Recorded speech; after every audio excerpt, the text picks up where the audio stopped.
Great. Cool. Are you guys not too tired? It's okay. Yeah, cool. It's end of their day today. It's a third workshop day. It's fourth day of the workshop day for them, and that today is their end of the fourth day. Yeah, Oh, and they were okay. going through a lot of very intensive, really good tutorials. Yeah, I Oh, hope they I are see, not I see. overwhelmed. Yeah, yeah, but Oh, I yeah, see. I hope everybody's hanging in there. Don't be too overwhelmed. Just get it very inspired, I hope. And JungHyun will give us the third lecture to give us more inspiration and learnings. Let me introduce JungHyun before she starts. But after my introduction, JungHyun, you can share your screen and you can start your lecture right away. Cool. So JungHyun today will give us a lecture about network analysis. Dr. JungHyun Woo is an urban designer, educator, and spatial analysis. Her research focuses on multi-dimensional spatial evaluations for infrastructure, walkability, transit-oriented development, public realm, real estate, mobility, spatial adaptability, and design. She holds Doctor of Design at the Harvard Graduate School of Design. She is a research associate at Harvard GSD. She was previously a lecturer at Barge TU Delft, an architect at MBRDB and in Rotterdam, and an urban design and researcher at Relational Urban Office in London. Let's welcome JungHyun. Yeah, thank you. Thank you very much. Actually, I will talk about lots of numbers today, so I'm kind of concerned about maybe you guys too worried about the things, but it's not very complicated, I think.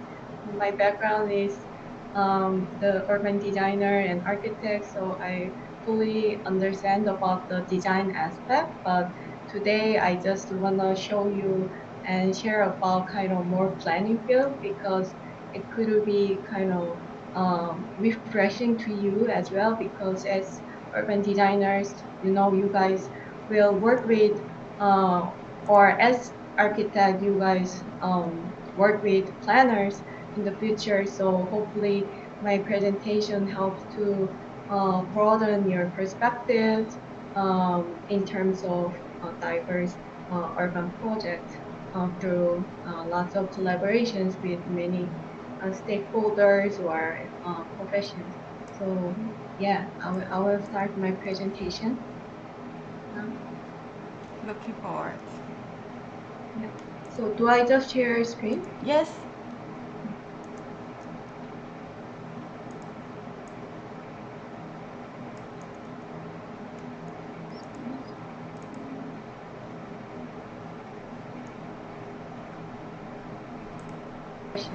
So yeah,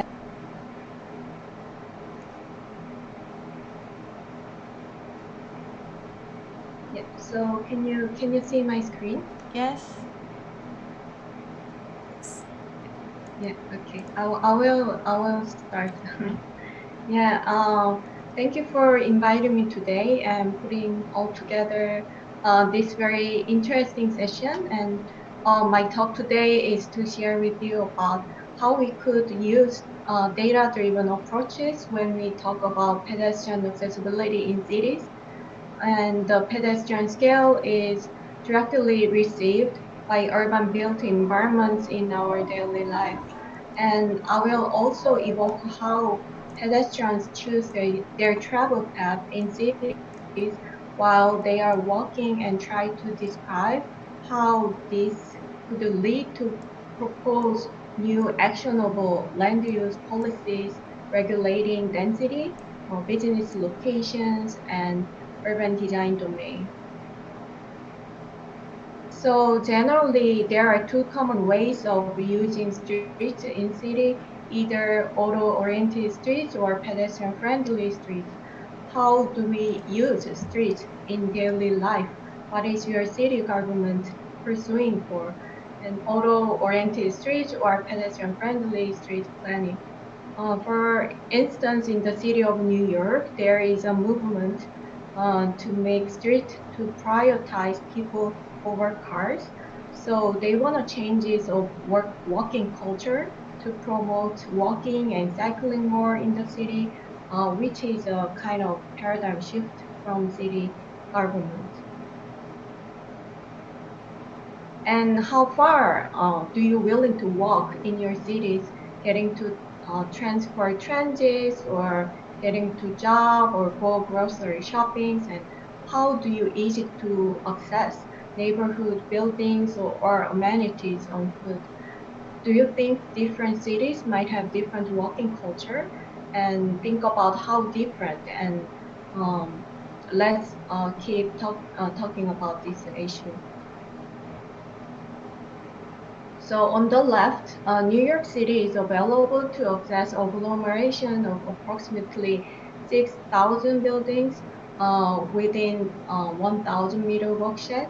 But if you are in Indianapolis, it's only about 900 buildings within 1,000 walk range, or about a 15 minutes walk. So this could lead to interesting policy application that evoke many interesting ideas for developing a pedestrian-friendly environment in city, especially which city locations need to improve for their pedestrian environment. And this idea tried to incentivize development to be close to amenity clusters within walking distance as well. On the right graph is about gravity metrics, which differ by city environments or demographics. TRB measured people's percentage of people walking to a transit in different cities. And as you can see here, the decay rate differs by type of city and by income. So the top line is Calgary, and the solid black line in, for instance, small communities in British Columbia. So people are more willing to do longer distance walking in Calgary than other cities. Also, there is a paradigm shift during the pandemic in terms of walkability and cycling for urban safety reasons.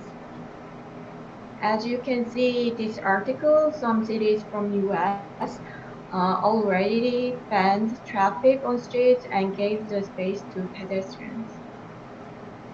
New regulations and constraints of the city planning are introduced, which expanding the capacity of bicycle and pedestrian infrastructure in the city. Based on the new regulations, we need to think about a new street design and studies about pedestrian flow patterns, that how pedestrians use and occupy the new street layout and decide their trip route during the pandemic. And living in the walkable neighborhood has shown to improve moving to destinations and make easier to take public transit, and creating better urban safety condition and comfort environments, and stimulating diverse urban activities, which provide also benefits to local businesses such as restaurants or retail. So what I would like to emphasize before moving on to show some examples, I would like to talk about the key elements of built environment features that affect accessibility metrics. So pedestrians develop a close relationship with the built environment while walking. So in practice, density is used as an implicit agent for overall accessibility. So the denser place is more active accessibility nearby, and the closest distance to destination is an explicit measurement for the accessibility index. And route characteristics such as the condition of street connectivity are another explicit element for accessibility index. The diversity is measured by land use mix index is implicit measures for accessibility analysis. So some places with more mixed use or facilities, there are more opportunities of pedestrians are generated. So accessibility cannot be separated from the built environment, which is very closely linked with and influence each other.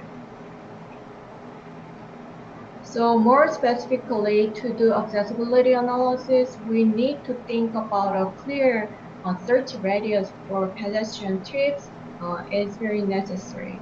So instead, using Euclidean distance, which is just the ordinary straight line distance between 2 points in space, we use the network radius type, which indicates the actual traveling distance of pedestrian in the search radius. Also, if it's shorter or easier to move to destinations, and if the built environments would be more connected around us, it improves accessibility index. Both sides have approximately 100 housing units within a similar size of area, but the accessibility index might be different because of travel time and travel lengths and cost are different getting to the destinations. There are two other ways in increasing accessibility index. So if you increase the density of a destination itself, of course, the accessibility index would naturally increase. Also, if we increase the capacity of the destinations around the location, the accessibility index would bump up as well. If we increase the building use diversity of a destination, the accessibility index would increase. Also, if we increase the building use diversity of the destinations around the location, the accessibility index will increase. And finally, corner properties at the walking range create better access than the same neighborhood properties in the middle of the block or located at the dead-end street. So how can we measure the accessibility? Here I will explain the two concepts that the accessibility measures. The first one is reach type, which is about accumulative opportunity index that simply just counts how many destinations can it capture within a certain walk range. For instance, how many buildings, to be precise, are rounded destinations are the concept to count. The second one is the gravity type accessibility indices invented by ShenZhen in the 1950s are extremely popular concept that takes into account the travel cost of getting to the destinations. The destinations that are their neighbors is rated much more important than the less rated neighborhood. And also the distance decay rate is applied in the gravity matrix as well. So larger decay beta value of will quickly decrease the ratio of travel possibilities. So as you can see here is the beta value is about the decay range. So the higher beta value decrease the chance of travel while people walk to their destinations. So for example, here, if people walk around 250 meters with the 0.004 beta value, the walking chance is almost like 25%. But if the beta value is 0.001, the travel chance is increased to over 50%. So I would like to explain and show some examples and how we can use the accessibility analysis approaches to know about trip assignment of pedestrians and how they choose their travel routes um, to get their destinations. The first two examples come from Cambridge context, and then I will show the third example from a context also. So this project was collaborative research work at the Harvard JC. So we collect the peak hour pedestrian activity data around the central station in Cambridge and do the on-site survey and compare with prediction models. So here the research hypothesis asks what factors affect pedestrian flows during evening peak hour, followed by building a prediction model. So we applied the different parameters for each prediction model, and then we adjusted the model based on the survey to find a best fit model to propose design of how to increase pedestrian growth. We proposed some hypotheses before the study. There could be 9 aspects of built environments that influence walking volumes in cities. Here is kind of like very standardized elements when researchers consider the walking environment. So this one could be a kind of standard to evaluate it. For the central station, besides the distance, the density and land use might very much influence pedestrian volumes. So because there are many stores and diverse land use conditions are located in the area, so we just focus on those three elements while we are evaluate the walkability. In our case, there could be 4 predicted pedestrian flow types. The people working around the central station, they are coming from office to stations, and local residents move from the station and back home.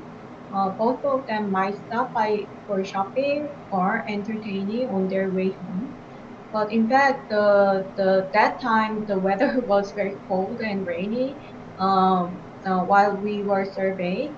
So we assumed that people might directly go home or from office to subway station.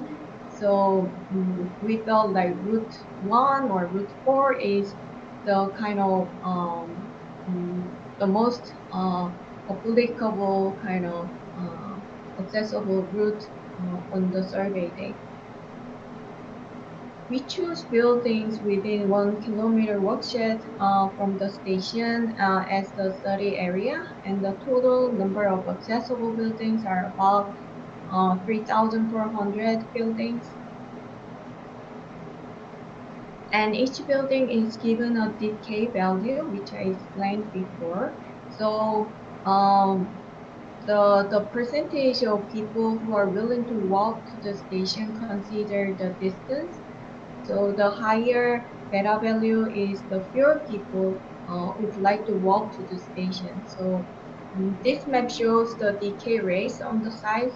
The red color on the map here near the central station means the about 92% chance of pedestrian can travel, but the dark blue color areas means only 2% of pedestrians can get to their destinations on foot from the central station. We choose 0.004 as the distance decay value because it was winter and evening peak hours, so which means the environment wasn't very pleasant to walk. So based on the gravity value, we can have a discounted population of each building, uh, in which the number of people walks to the station for work, considering the distance. By giving a certain detour rate, we can predict the number of pedestrians on each street segment.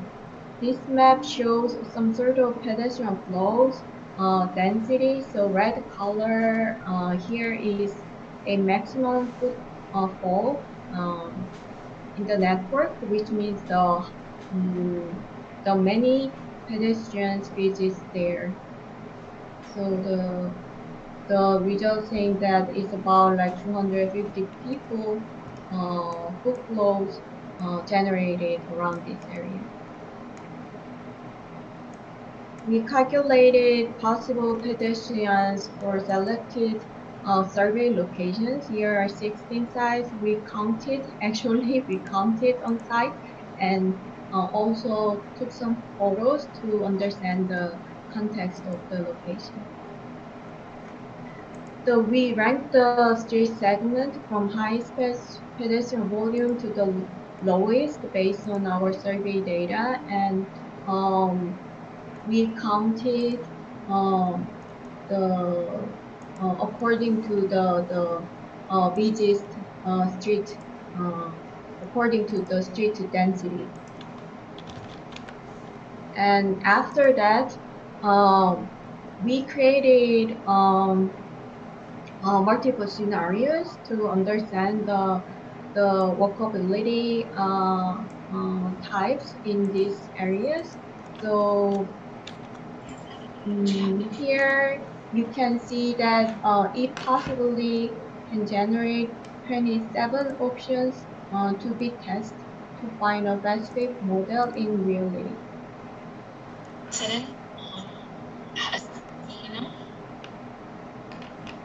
But among the 27 scenarios, we just selected 3. And in the first scenarios, we look at how only the residents walk from station to home, and the best fit of this scenario has 78% correlation with the survey data, which is not bad, really. And second scenario shows we consider only the employees, which is the job.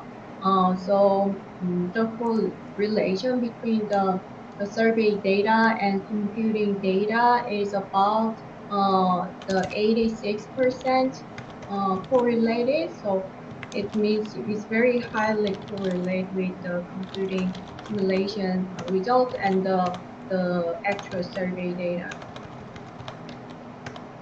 And the third scenarios, we combined both residents and employees together. And so here the correlation value are lower than the second one, which means that this model is less relevant to the survey model.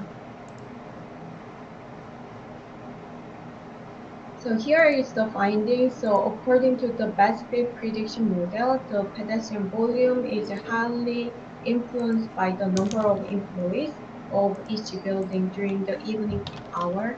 So people tend not detour much in a bad weather, like cold winter, rainy night.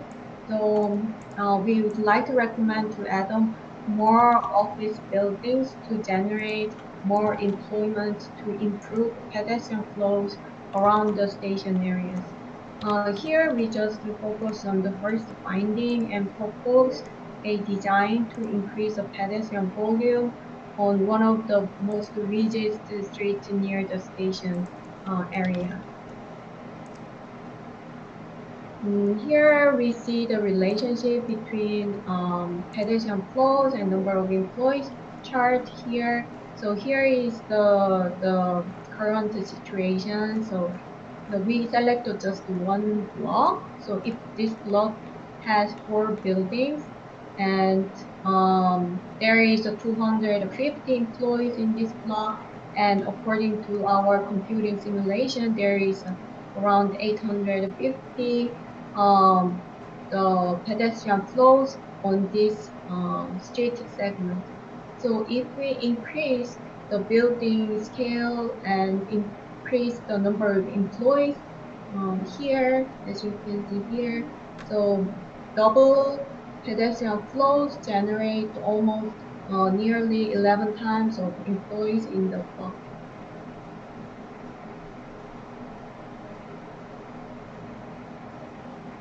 And based on the commercial space calculator, we propose building use planning for the new proposal.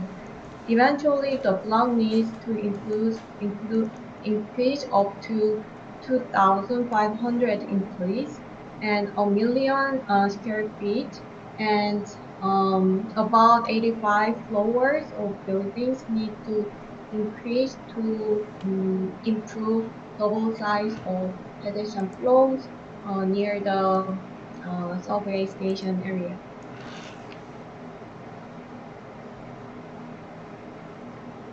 The second project is also a group research project at the Harvard GSD, and we are involved with developing a new location for commercial facilities in Cambridge and Somerville areas. They actually need to relocate new Dunkin' Donuts stores in the area, as much as considering pedestrian flows and actual transaction data. So we are tackling the key variables of pedestrian accessibility, which might affect patronage to the existing Dunkin' Donuts stores, and where to relocate 3 new stores, and what type of store buildings to propose. We need to the investigate, and after finding new locations, we conducted realistic patronage estimations to sustain their business in a given market areas. Between its centrality captures the potential of a place to be traversed or to attract through traffic. So a place itself inside a city may not need to be a major trip destination, but merely a pass through the place in order to generate great business opportunities. We estimated a total of 10 potential factors of patronage. There are 2 different origins. First one is residential, and second one is employees. Based on the given data, intuitively, we choose 5 major destinations from each origin, such as metro station, a bus stop, shops, retail shops, and other cafes and park. So the Dunkin' Donuts stores values represent the estimated number of people stop by and spend some money at Dunkin' Donuts while they are traveling from the origin to the different destinations. So, for example, people can go to Dunkin' Donuts when they go to metro station from their home. So using the betweenness centrality approaches, we evaluate potential workflows generated between residential buildings and subway stations and dropping by Dunkin' Donuts. The lighter green color means more workflows than the dark blue color showing on this map. So here is like more pedestrian flows, like here the lighter color, but the dark color represent the less pedestrian flows between home and metro station. Using the same approaches, we apply the 10 different walking flow scenarios in the research area, which I explained the previous slide. And here is the visualization of the betweenness analysis results. Using the accessibility analysis results data, we started to predict the model by testing correlation between each variables and the actual Dunkin' Donuts daily transaction count numbers. R-square is a statistical measure of how closely the data to the fitted regression line, and R represent how strongly the X and Y value are correlated each other. So the highest R square in all among these variables are 10% when people go to survey station from homes, um, and also when people go to retail from their workplace is about 11%. And from the correlation test, the employee has more explanatory power than the residential origin. So using the accessibility analysis results data, we started to predict model by testing multiple linear regression between independent variables and the actual Dunkin' Donut daily transaction count data. And we selected the just meaningful variables from the regression analysis and designated different weight on each variable to create a sort of best fit model. So we collaborate two models that applied a certain probability to Dunkin' Donuts and walk to each of those destinations depending on what was available around their trips. After removing 3 Dunkin' Donuts based on the transaction data, you can see here the black cross mark means the remove Dunkin' Donuts, which has the very lowest margin value among the stores. And then we generated using ArcGIS and then find the most suitable and most profitable location for the new Dunkin' Donut places based on the previous model scenarios. Yeah, here, and I hid some confidential data in the chart, so please understand about it. And option 1 is the C is the best choice, and in the option 2, the B is the best, because the patronage number is the over the margin value, so the location can achieve profit very well. And also about the first question, we collected some data such as gross margin of Dunkin' Donuts and coverage fixed costs and other rental prices, which all about the actual data and realistic data. So we try to provide actual solutions and realistic solutions by using accessibility analysis. And among those newly proposed, Dunkin' Donuts can sustain themselves very well, and it shows that very highly linked. This is the current situation, but this model shows that the 3 new locations ranks kind of very high, and especially the C type and B type in model 2. So we understand that the proposal location can create a high gross sales, and if the projection based on the accessibility analysis is very powerful and important factor to generate local business like cafe, which could be an urban activity generator in the city. And here is the last project. It is some part of my doctorate research at Harvard GSD, which is about the investigate transit demand forecast model and clustering a survey station typology based on accessibility analysis. But today I just share the clustering survey station typology method and approaches based on accessibility analysis.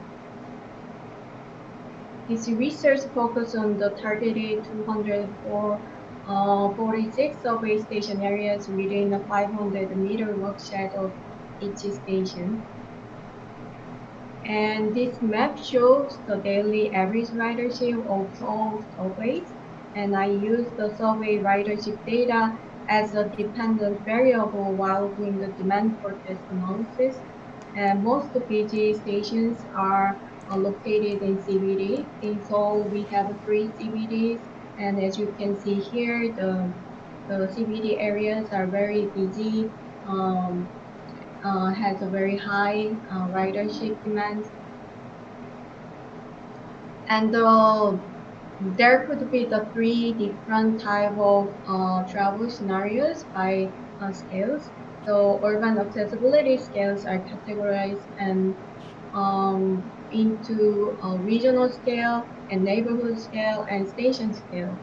So the regional scale includes the citywide travels by subways and walk, and the neighborhood scale includes the neighboring trips on foot within a 500-meter watershed of station area.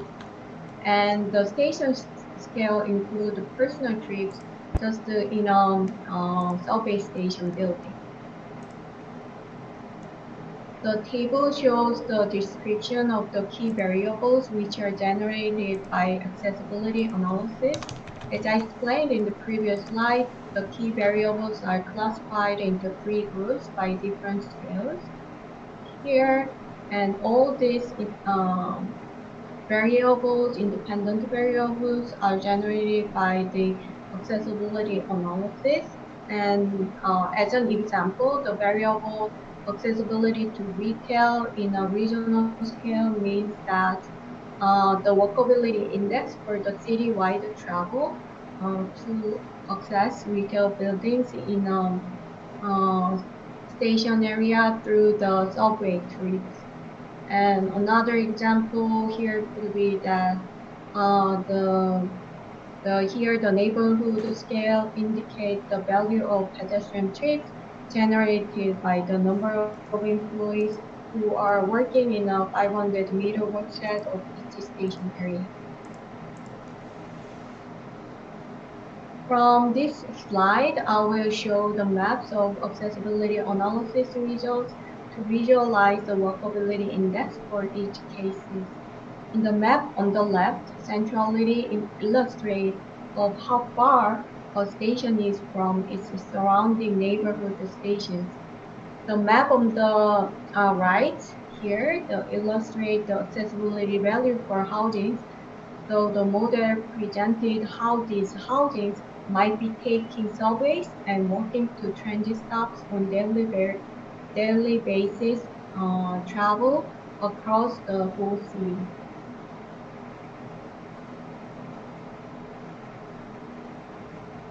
So here the accessibility to retail buildings, the darker blue means more accessible to retail buildings through the trips by subways on a daily basis across the whole city. For accessibility to office buildings, darker blue means more accessible to office building by taking the subways. So here the CBD areas are kind of showing the dark blue. That means makes sense because there are lots of offices, so there will be the lots of the job related trips by subways. For the accessibility to entertainment buildings, dark blue means more accessible to entertainment buildings through the trips by subways. For the accessibility to office buildings, darker blue means more accessible the industrial buildings through the subway network on daily basis subway trips across the whole city. So we can guess that here lots of trips are generated to access industrial buildings. So it might has a lot of industrial kind of like facilities in this area in Seoul. So the accessibility index can tell actually many things. It's not just about like pedestrian movement flows. It also can say about the urban context or the land use layouts of the city. Here the accessibility to household. Dark blue means more accessible number of households through the trips by subways. And for the accessibility to number of employees, darker blue can access a greater yeah, greater number of employees using the subway on daily basis trips across this whole city. So this one should be relevant with the accessibility to office building as well, because here the input value is number of employees, but it should be closely related with uh, accessibility to office input. And from here, those maps illustrate the accessibility values for neighborhood scale. Neighborhood scale means the accessibility performance just within the 500 workshed around the station areas. So the previous one is about like more regional trips, like trips by subways and the people travel the whole city. But this one just to represent how each stations can be generated by pedestrian flows within the workshed areas. So for the accessibility to housings from the station, darker green station like here, uh, have access to larger gross floor area of housing on foot within the station catchment areas. So which means that the darker color station has more housings than lighter color stations. Here, the retail buildings, accessibility to retail buildings from stations on foot. So here again, the darker green station has better accessibility and larger retail building accessibility on foot in the station catchment area on a daily basis walking to the stations. Yeah, all the logics and principles are same. So we can understand those certain areas has a very good accessibility to office buildings on foot from the stations. And here the entertainment buildings are kind of more accessible on those dark green stations. And again, the industrial buildings, so particularly here, some points showing that it has a very good accessibility to industrial buildings from the stations. And here, community buildings, accessibility to community buildings on foot from subway stations. And it shows the bus connections from the subway station. So as you can see here, the older CBD area has very good bus connections, and here as well. And here the accessibility to households. So it means that the dark green represent the higher household capacity around the subway station area. And number of employees, the darker green represent the higher capacity accessibility to subway stations on foot. And it really makes sense because the three CBD areas represent the darker color than others. So it reflects the whole city context as well.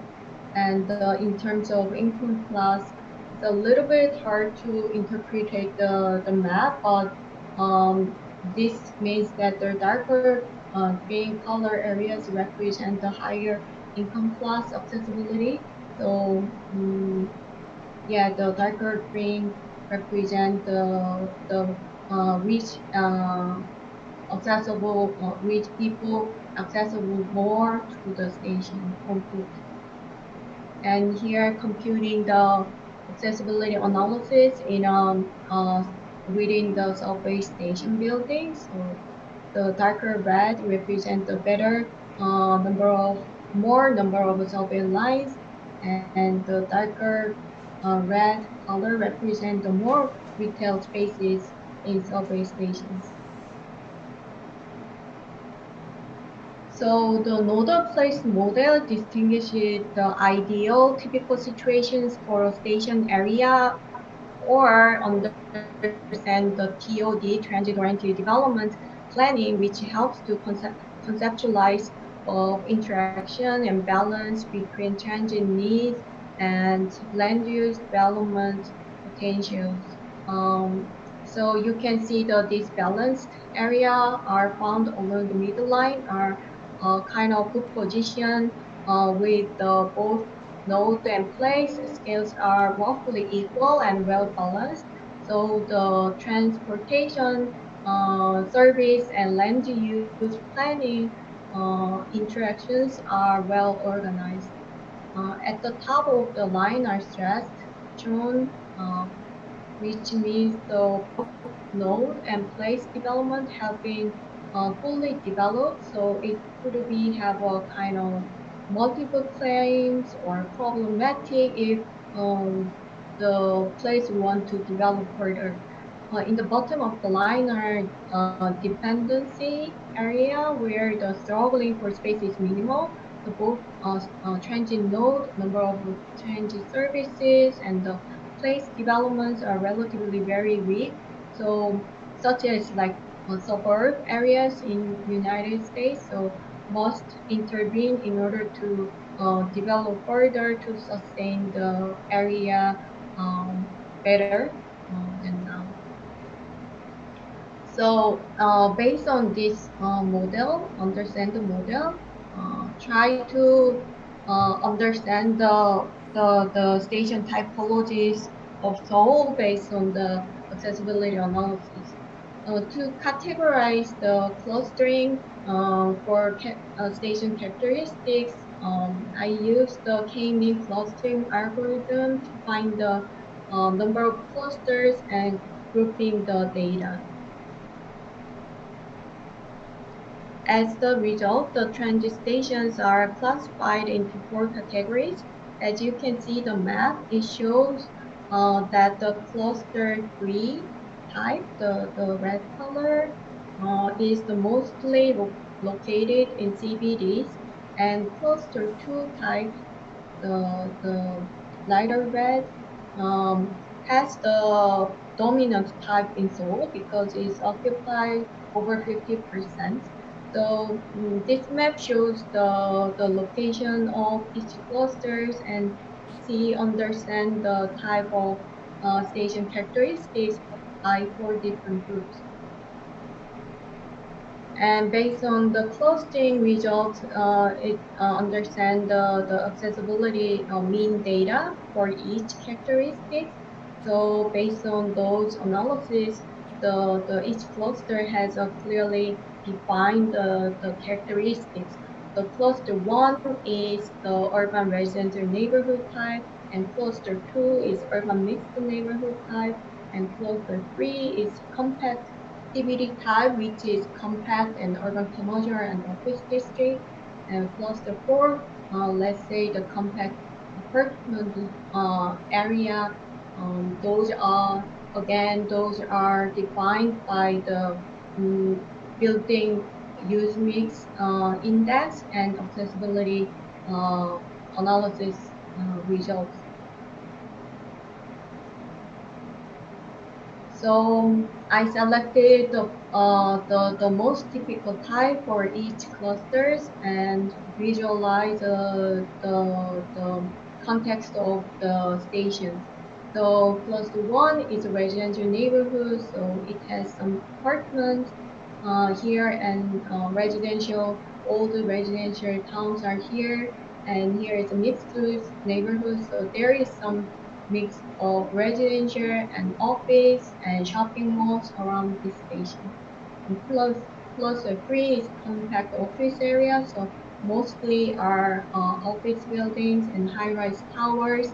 And cluster 4 is compact residential area, which is a newly developed high-rise apartment complex area in the city. So based on those analyses, again, apply to the node and place graph, and then we define the functional basic characteristics, and then think about the future development urban planning for each type. So lastly, again, the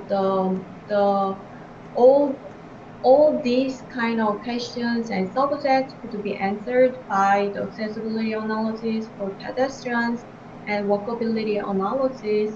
And those are very effectively powerful to help the community design and planning and throughout promoting walking culture in cities. And lastly, I would like to introduce the numeric network analysis toolbox in Rhino Grasshopper. This tool is developed with NJ Studio and a XU platform, which I work in.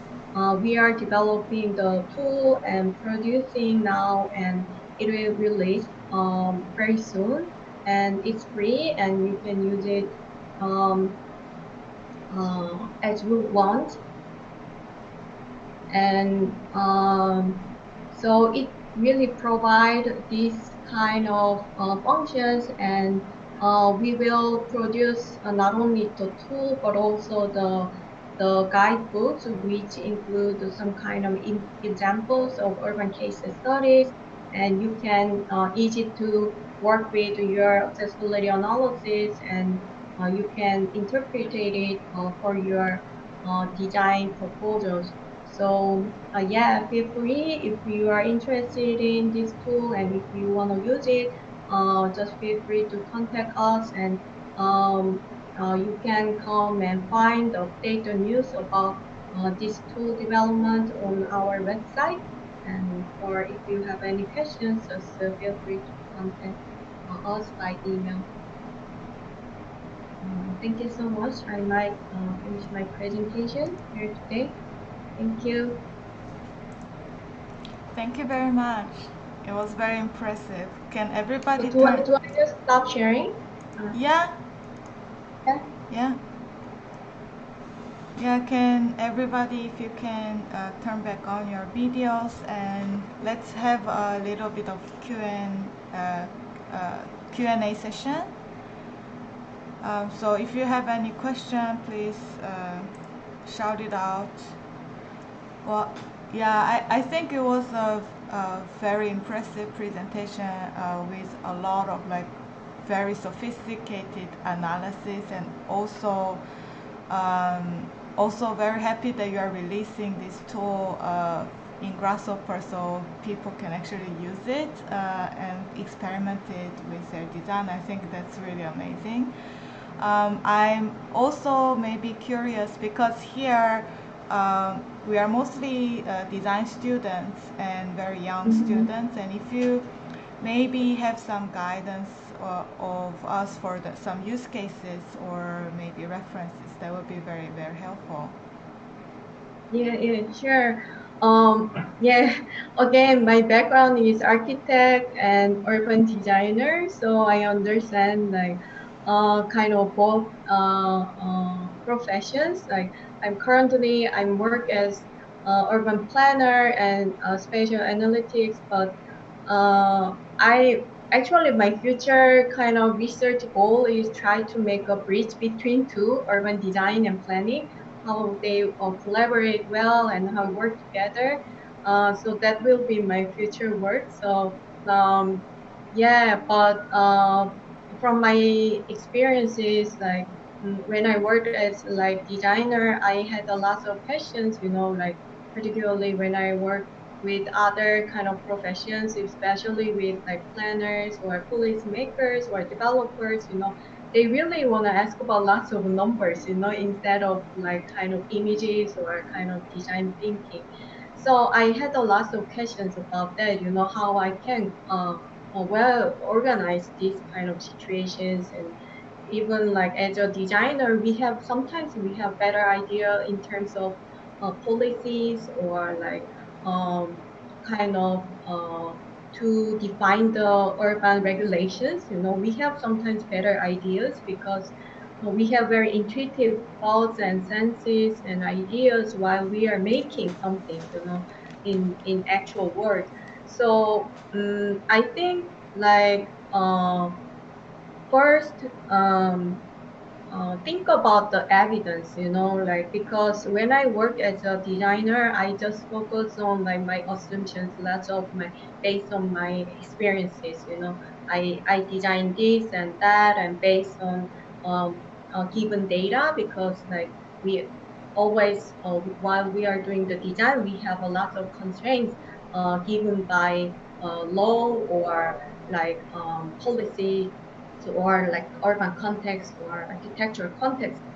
So uh, so I began to think about the evidence, like, okay, I really want to prove this, why this is better than this, because while I'm doing design, sometimes I have better idea in terms of policy or like planning idea.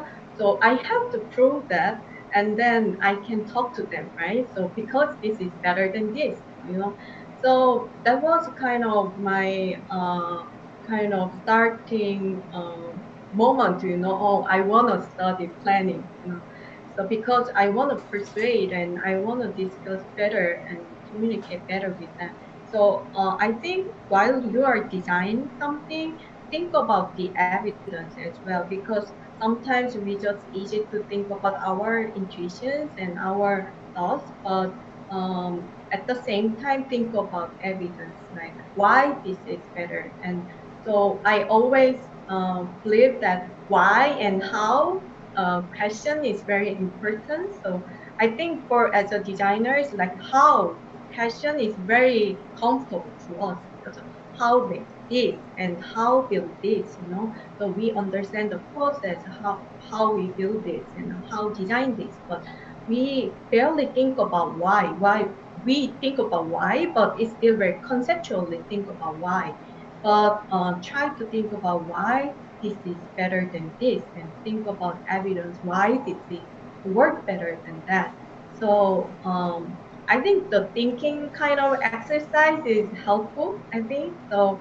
Um, it's kind of yeah, my practice where before, as a designer and transition to uh, planning side. Yeah, thank you. I think it's for architectural designer or any designer, it's really difficult to judge in between the very kind of reasonable decision and some very intuitive decision, or let's say like bargain in between. Also, sometimes architects has to be make a lot of aesthetic decisions as well. So I think it's a difficult question to really evaluate. But I think there's there's no right or wrong about it. But I think it's interesting to question and see what are the actual causes of your decision. And I think as long as you are very clear about it, and if you are saying that I'm very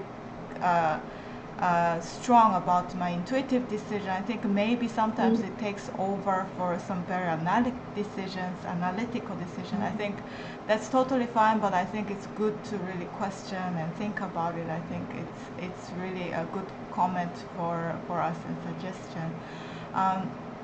And also, I think sometimes data or this analytic processes, of course, it takes a lot of years for you to prove it with a lot of energies, isn't it? But it's not that available for every single person to be able to prove something that is why. And sometimes certain decisions that we take very intuitively, maybe that's probably a right decision. Who knows? Maybe human intuition can kind of go over some questions that we cannot really answer or prove yet.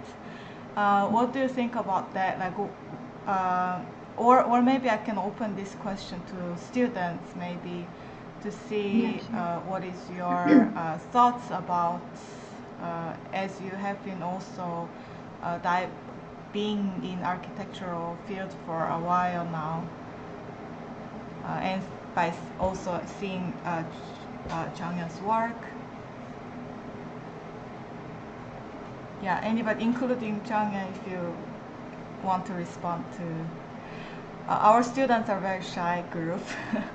I understand. So like I think like that's why I developed the tool with Grasshopper, because actually all my previous work done by like ArcGIS and statistical kind of like software, which is Stata or R. So try to study about all the statistical knowledge and kind of the domains about the field, and but that professions are very kind of required like deep knowledge, in-depth knowledge. So it took some time to observe everything, but I think our new tools in Grasshopper really try to kind of more simplify version for to support designers and to make understanding better. We also develop a kind of guidable which include the examples with the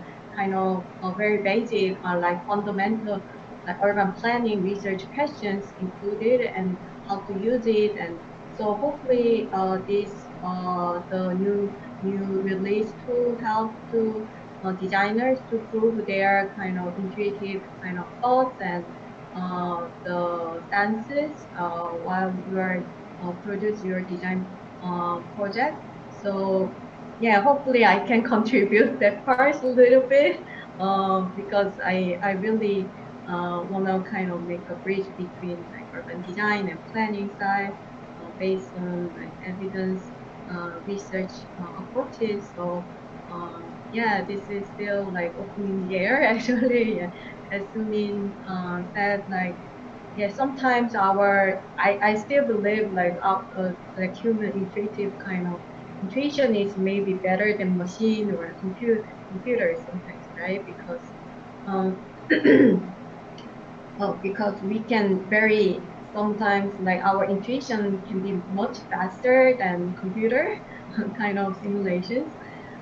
So yeah, but in general, like particularly in practices, I think this kind of proving evidence is very kind of powerful.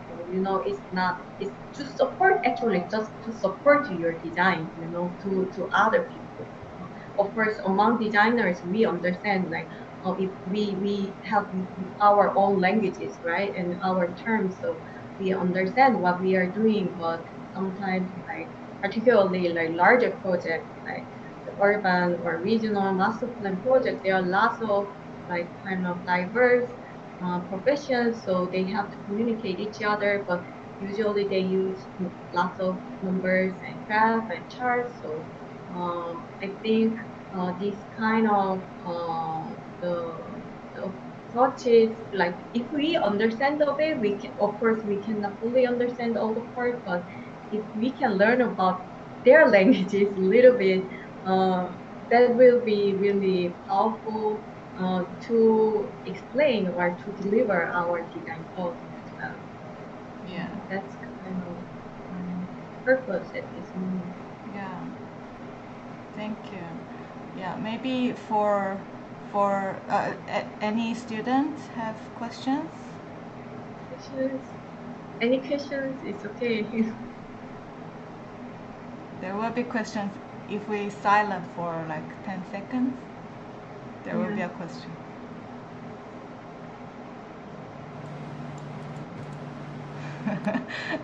I'm not gonna count. Any question?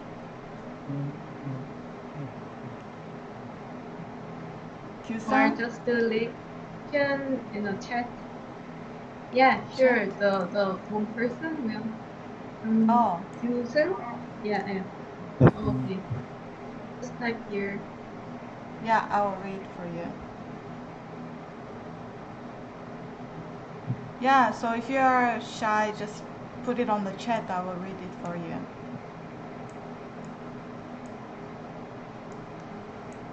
Yeah, I will be happy to answer any questions. So don't be shy. I know I'm very shy student. I was very shy Me student too. as well. So So I I understand. understand it's kind of pressure, right? Yeah, yeah.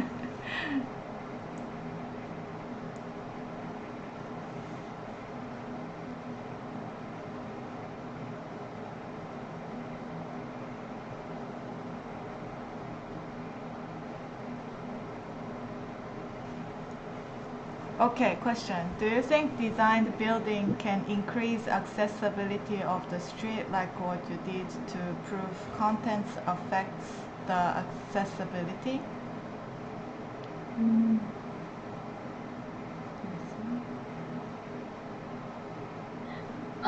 yeah, hopefully I understand your question well. Like in terms of you have a question about like built environments, the relationship between built environments and accessibility.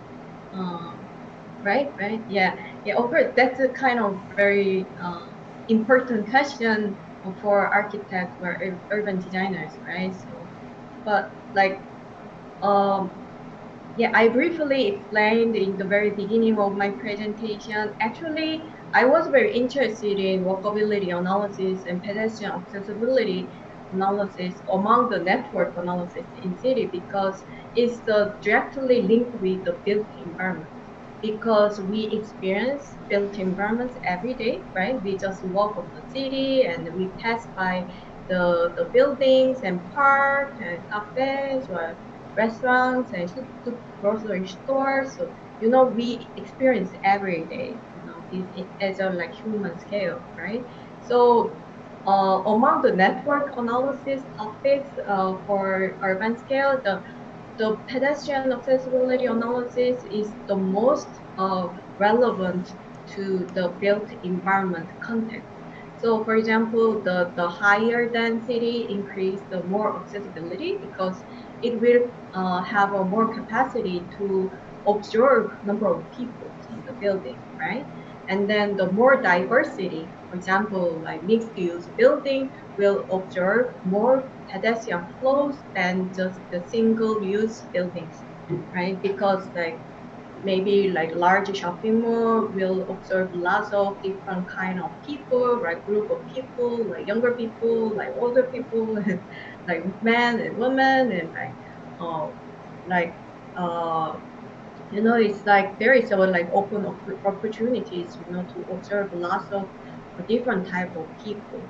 So, and also in terms of design, it's also very important. So some kind of urban planners just focus on the street design because very pleasant design layout will increase pedestrian flows as well. So for example, if there is a same kind of similar distance of a route, if you want to go to a station, but a street has a very pleasant kind of street environment where, for example, like very nice paving and trees, or like very wide kind of width of street. But another street is even the similar distance, but it has a very narrow and dark, or the paving is very bad. Like maybe people doesn't take the route. Like people take the better kind of the built environment context in the city. So some urban planners just focus on that, like they try to develop the street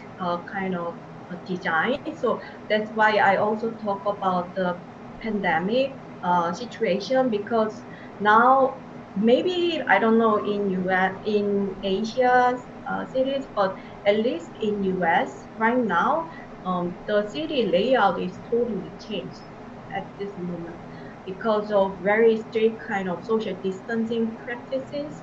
So some street road is just blocked, and then people and pedestrian and cycling just use for the traffic road. So the car cannot use the street anymore. So, and then the pedestrian streets is layout is changed because of picking up their grocery and picking up their food, and there is a kind of picking up place for trucks and or like Uber or motorcycles. You know, the all the city street layout, design layout will change pretty soon. So this street design component is also very influential to the pedestrian flow, the pedestrian density, and and also of course the basically the density and diversity of built environment is also very effective to increase or decrease to control the pedestrian flow volume in a city.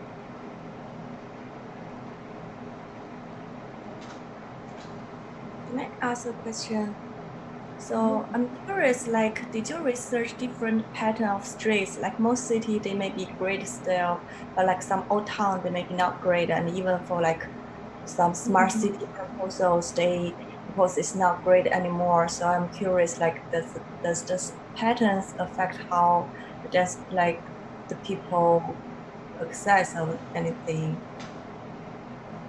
Oh yeah, that's really great question. Actually, this study is conducting a lot actually in practice field as well, because the particularly for the new town development or smart city development, it's kind of like we have to design on a scratch, right, on an empty land, and then we have to design the urban fabric first, right?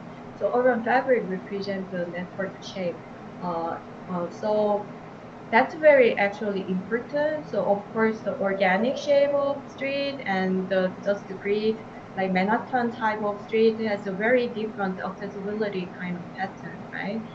Even though a building located in the middle of a kind of blocks, and but the network shape is different. We sometimes the organic shape of path we have to detour a lot to get to the center, but if it is the very narrow block size and a grid type, it's more directly get into the center very easily, right? So this kind of urban fabric or and the network pattern really impact on the accessibility index value. So there are many researches about the urban fabric, the relationship between urban fabric and also block size, because even in Manhattan there is a larger block, even they are in the same grid pattern, but some blocks are kind of 4 times larger than other blocks. So that has a different kind of accessibility kind of value than small block, because if it is a small block, maybe if a house is middle of the small block, is quickly we can get to the destination from the corner. But if it is a larger block, you know, and the destination is middle in the block, we have to walk or travel longer than the small block, right? So there are many researchers study about the size of block and the shape of pattern of network related with the accessibility index. So yeah, that's really good question.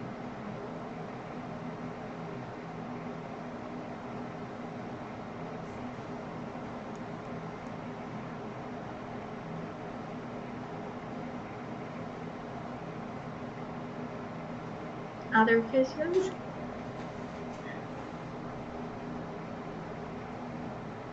I was purposefully being silent to give opportunity for students.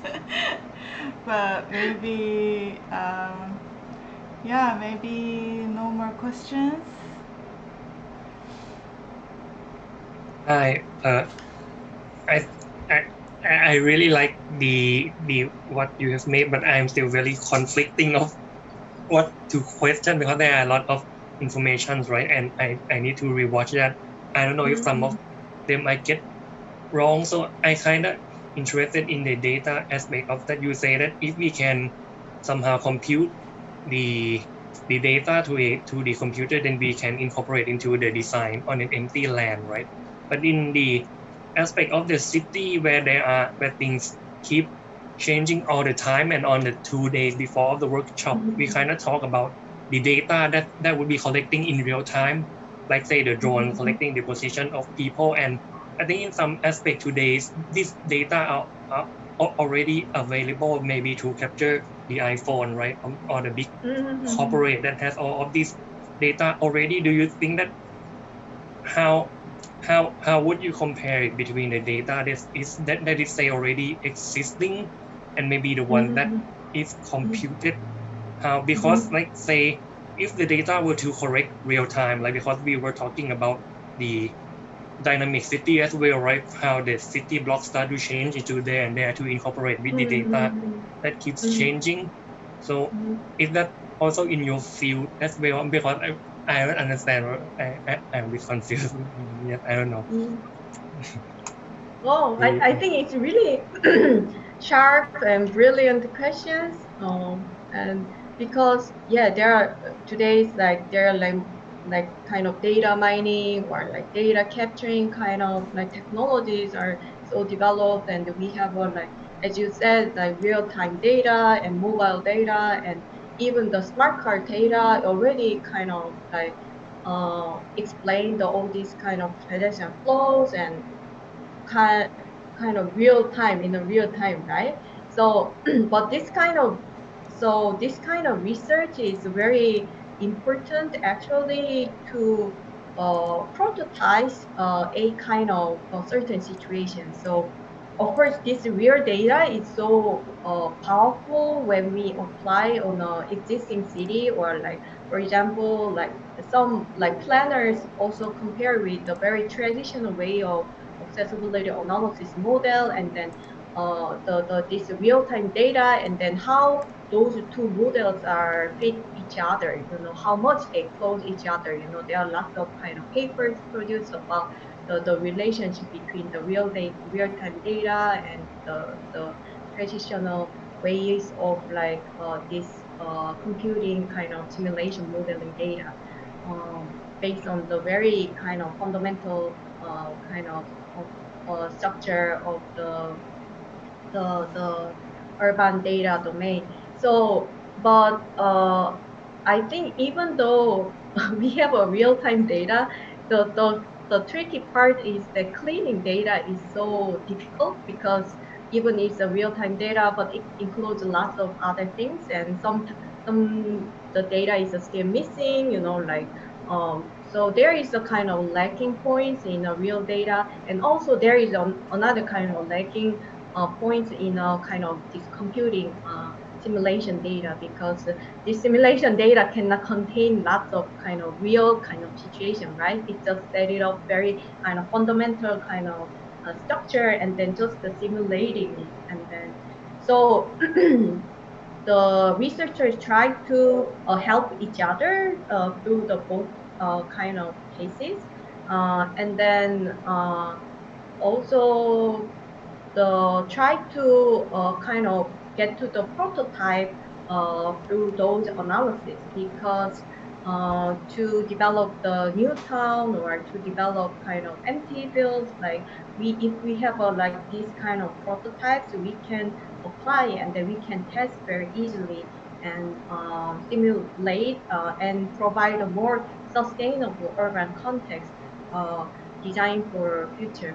But in terms of the current situation, like of course, Bud City is already built and already developed, but we still kind of evolving, right? At some point, right? Some areas, like in Seoul cases, like some areas like very vitalized, like at some point, but it's just the kind of the area is just the environment is just decreased, and the market is kind of like slowed down. So sometimes we have to revitalize a certain areas in the city. So to revitalize a certain block or site, pedestrian accessibility is very important to understand, because people go there and do some kind of business activities and kind of urban activities there, and that area will be vitalized again, right? So we the researchers try to deal with both data. Again, like it's the real-time data, fixed data, which means like more census, and the existing urban density at the more GFA data or demographic data or like the fixed node data, and these kind of like more fixed kind of defined data in city, right? But if we can include this real-time data, it will be very more fruitful, right? To get a clear research pattern. So yeah, there are lots of researchers try to yeah, combine those two the approaches together, and then sometimes compare together and make comparison using both data and develop further. So I think that's very sharp question and important question. Thank you. Thank you. Yeah, I'm sure there can be a lot of more elaborated discussions about how we deal with the data, but I think we are about time, and I think yeah, it was a really great lecture with also good questions and discussion. Thank you, JungHyun, for your time to join us very much. Yeah, and Yeah, thank you so much inviting me. Yeah. Yeah, thank Yeah. you very much for all the students being able to join until now and join the discussion. Thank you very much. Yeah. Yeah, thank you. Yeah, thank Bye. you. We can be, yeah, Bye. end our day here. Yeah. Bye. Bye.